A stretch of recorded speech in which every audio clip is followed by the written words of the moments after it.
everyone. Good evening. This is Dr. Arya. Talking about myself, I have done my MBBS and MD Pathology, and also I'm working as a pathology faculty in Bristol International University, Barbados, North America. Now, coming on to the today's topic. So today we will be studying about the gynecological cancers. Okay. So what is a gynecological cancer? So gynecological cancers mainly affect the women's reproductive organs, including the cervix, uterus, ovaries, fallopian tubes, vagina, and vulva. Okay, mainly the cervix and the ovaries are more prone to developing the cancer. Now, if I talk about the incidence, then the American Cancer Society estimated that each year approximately this much amount of women are diagnosed with cancer of the reproductive organs. And if I talk that about in India, the cervical cancer is very, very much common, right? For that, we do the pap smear screening, right? So these are the gynecological cancer types. Like you have the vaginal cancer, vulvar cancer, cervical cancer, ovarian cancer, and the uterine cancer. And what pattern we are able to appreciate over here is that the uterine cancer contributes to around 56% and the ovarian cancer about 22%. So uterine cancer and the ovarian cancers there are more incidents of developing this kinds of cancers, right?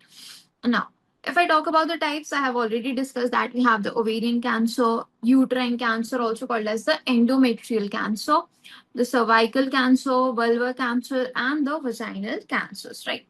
These are the incidents. In 2013, Gynecologic cancers are no longer diagnosed by morphology alone. Molecular pathology is changing how we classify and understand these tumors. Testing for mutations, mismatch repair deficiency, and specific molecular alterations can reveal tumor biology that routine histopathology may miss. These molecular insights can guide diagnosis, prognosis, and targeted treatment decisions, making molecular pathology an essential part of modern gynecologic oncology. Cancer. Now, these are the high-risk HPV Oncoproteins E6. Okay, so these are the E6 identified functions and the investigations that are there, that was conducted by particular individuals. So you have the cell immortalization, then binding of E6 associated proteins that result in degradation of specific host cells. Anti-apoptotic effect was studied.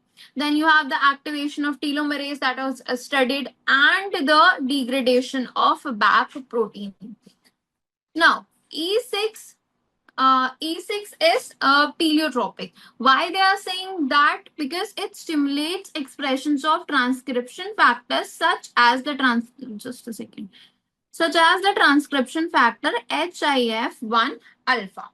Now, the prognostic marker, higher level of HIF1A expression in early stages, invasive. It is invasive cervical cancer that correlates to the shorter overall time. So, the overall survival time will be very, very less in the patient. Now, what is the significance of HIF1 alpha expression in the cervical cancer?